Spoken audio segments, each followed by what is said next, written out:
Samantala, sinampahan na ng reklamong qualified human trafficking si dating presidential spokesperson Harry Roque kaugnay sa Lucky South 99 Pogo sa Porac, Pampanga.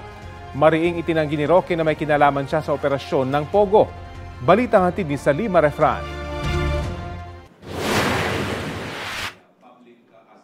Isinama na si dating presidential spokesperson Attorney Harry Roque sa reklamong qualified human trafficking kaugnay ng ni-raid na Lucky South 99 Pogo sa Porac, Pampanga. It has something to do with the active participation of Attorney Roque in the furtherance of the illegal activity of Lucky South 99.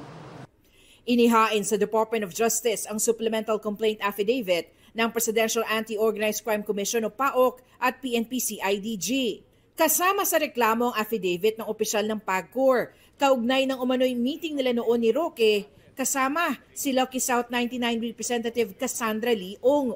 Attorney Roque made several follow-ups with her on the status of the application of the renewal of the online gambling license of Lucky South. No?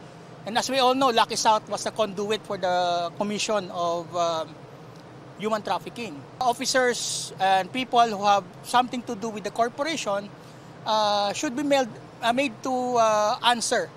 Inirereklamo rin ng dalawa pang opisyal ng Lucky South 99 at ng Whirlwind Corporation na nagparenta naman ng lupa sa Lucky South 99.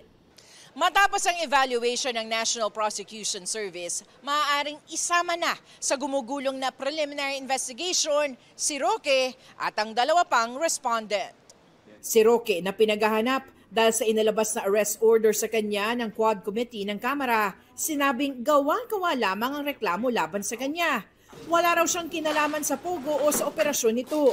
Tanong pa ni Roque, mayroon daw ba siyang nirecruit o pinagtrabaho para kasuhan siya ng qualified human trafficking? Gayunman, haharapin raw niya ang reklamo.